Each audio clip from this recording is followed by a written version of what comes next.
Umewahi kujiuliza kwa nini kuna watu wanajituma sana lakini maisha yao hayaendi mbele? Wanaamka mapema, wanafanya kazi kwa bidii, wana ndoto kubwa, lakini miaka inapita na bado wanabaki kwenye kiwango kile kile. Pengine na wewe umewahi kufika mahali ukaona kabisa safari yako inaelekea kubadilika, ukahisi sasa mambo yataenda vizuri, lakini ghafla kila kitu kikarudi kule kilipokuwa mwanzo. Hebu fikiria, inawezekanaje mtu aongeze mshahara lakini abakie na matatizo yale yale? Inawezekanaje biashara ikue lakini maisha yasibadilike? Watu wengi huamini tatizo ni pesa, wengine huamini ni bahati, na wengine huamini ni mazingira. Lakini kuna kitu kingine ambacho watu wengi hawakioni.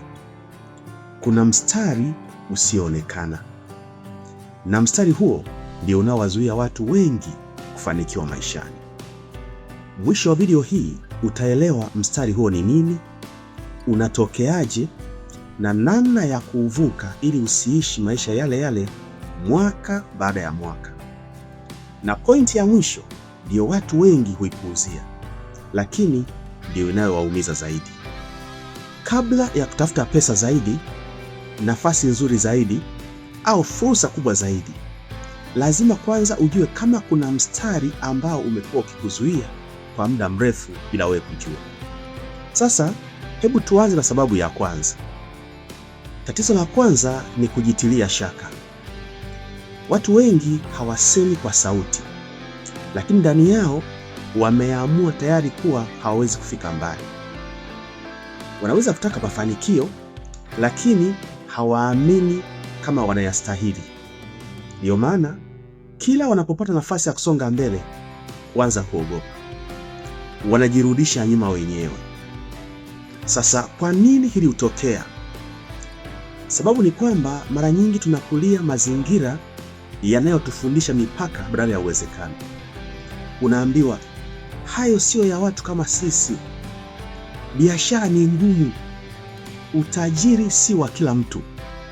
Baada ya muda, maneno hayo yanakuwa sehemu ya maisha yako.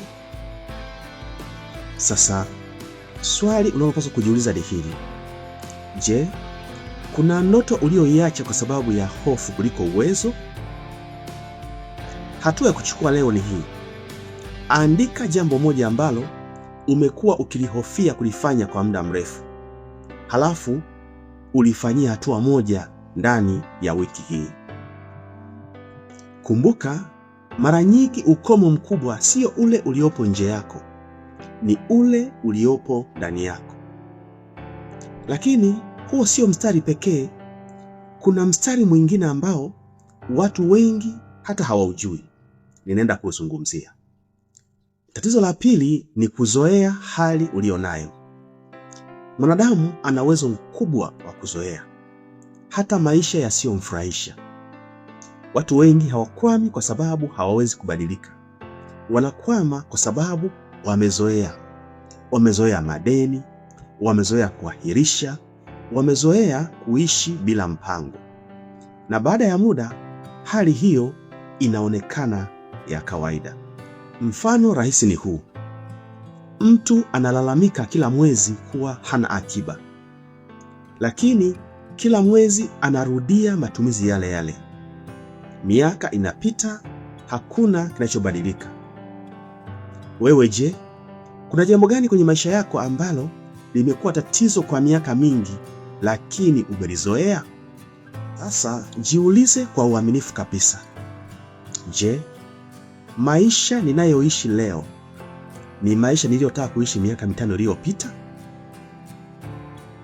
Baada ya kujiuliza, hatua ya kuchukua ni hii: chagua tabia moja inayokurudisha nyuma.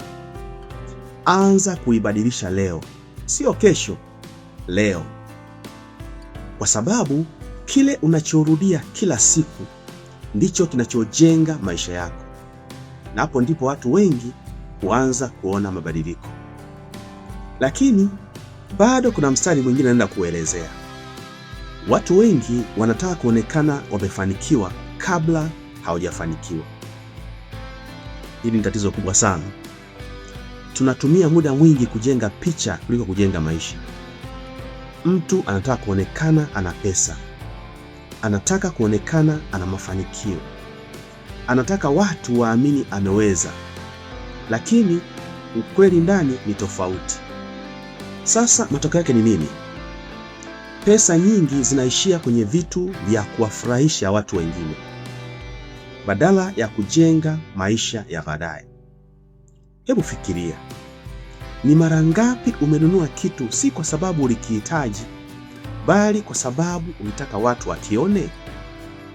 Pengine na wewe umewahi kufanya hivyo. Sasa jiulize swali hili: je, ninawekeza zaidi kwenye muonekano au kwenye maendeleo yangu? Baada ya kujiuliza swali hilo, hatua ya kuchukua ni hii. Kabla ya kununua kitu chochote wiki hii, jiulize, hiki kinaboresha maisha yangu au kinaboresha picha yangu? Tofauti ya maswali hayo mawili inaweza kubadilisha maisha yako. Lakini kuna mstari wa mwisho usioonekana, na huo ndio hatari zaidi. Ninaenda kuelezea. Watu wengi wana mpango wa leo, lakini hawana mpango wa kesho. Ndiyo maana kila uamuzi unafanywa kwa ajili ya sasa. Hakuna anayefikiria miaka 5 ijayo. Hakuna anayefikiria miaka 10 ijayo. Matokeo yake, maamuzi ya muda mfupi yanaharibu maisha ya muda mrefu. Hebu fikiria, kama leo usingeweza kufanya kazi kwa miezi 6 ijayo, ungeishije? Swali hilo pekee linaweza kuonyesha ulipo.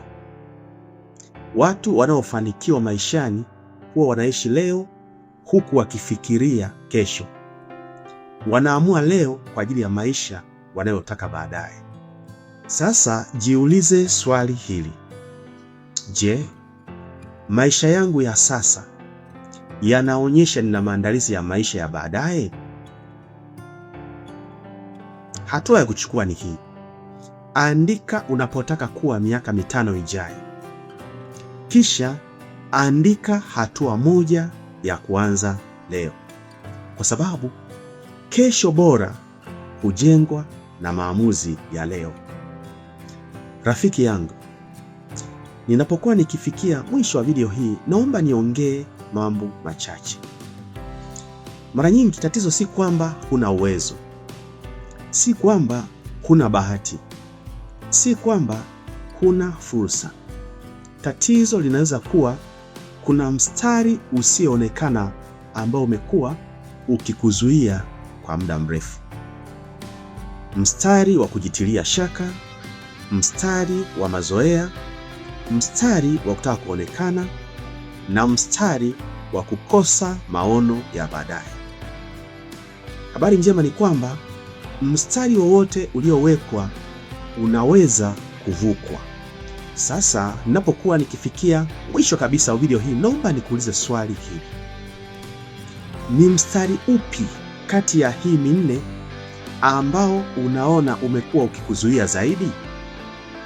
Andika hapa chini, pia tukufuatilia ili tuendelee kujifunza zaidi.